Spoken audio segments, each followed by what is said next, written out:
Thank you for giving us your time. Thank you. Yeah. My first question is about coping strategies. Coping strategy. Uh-huh. If I repeat, it's just my hearing isn't very good. That is okay. Coping strategy. Yes. Yes. A coping strategy. Correct. Yeah. I am after so if you think of a very stressful moment in your life, either personal or professional, that you applied a coping strategy or you did something that helped you to go through it. Yes. Would you be able to share with our audience what that has been? What did you do to help you to deal with it? Well, I would think of it, but my son is much more sensitive than me, and I've just been reading something which is written down here. How he describes the fact that he had once clinical depression and described what he did to get out of it. Mm-hmm. I was reading it on the train. I just arrived in Paddington, and I was thinking to myself, I don't get these things. Mm-hmm. I am to quite an extreme extent, in that respect, robust. Mm-hmm.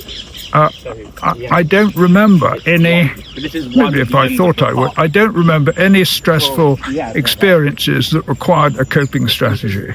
Okay. You sort of, I don't know. I'm quite robust, so whatever. Okay, you tough it through. That is what you say. Well, I don't tough it through. I don't know. I suppose I did, but I didn't really think of it in these terms. Mm-hmm. Mm-hmm. That is a very interesting angle. There is a book called End of Trauma. Oh, yeah. And have you read that? Does it seem likely? It is very, very interesting book. I'm sure it is. Because it is talking about a resilience that everyone has it, but we are really not aware of it.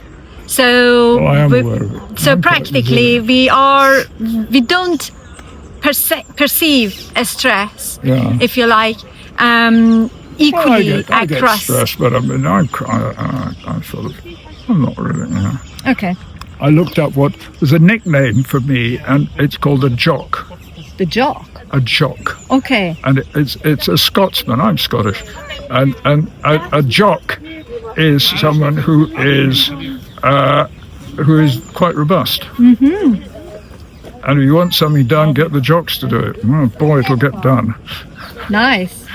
Huge compliment there. The second question is about a learning in life. Learning in life. Yeah, something that you have learned in your life that you think that it is beneficial for more people to know of it or learn it. Yeah.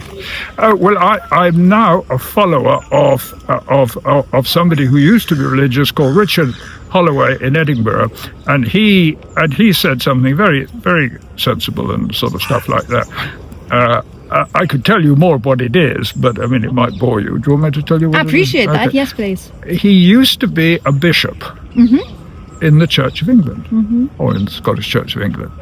And he resigned. He was the senior bishop, big chap. And he resigned about 20 years ago because he didn't believe it anymore. Okay. But he was still very whatever.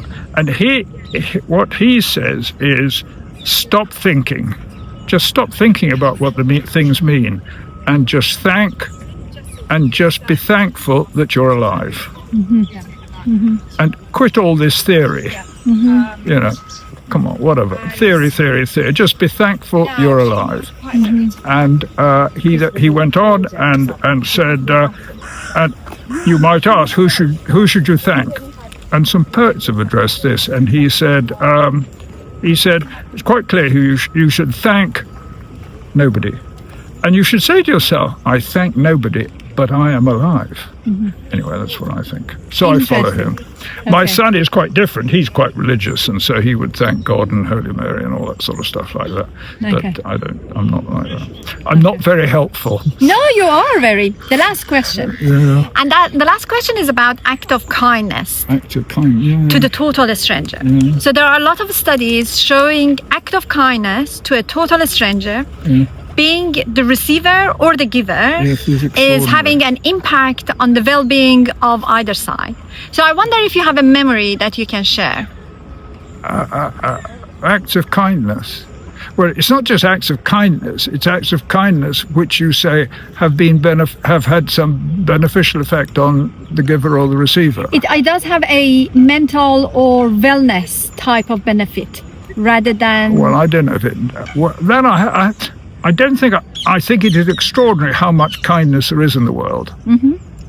I mean, in my notebook I've got pages devoted to beautiful kindness, Mm-hmm. and also extraordinary cruelty.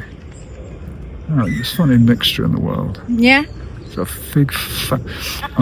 I was travelling around the Middle East last year, went to lots of countries, and whenever I found not whenever, but often when I found somebody, you know, who could speak English, a waitress or something, whatever it was, I'd say to them, I want to tell you something. And they'd pick up their ears and say, yeah, what is it? And I'd say to them, it's a funny old world. And they just like, they would laugh and they'd say, it certainly is. There we go. Anyway, there we go. I'm not very helpful.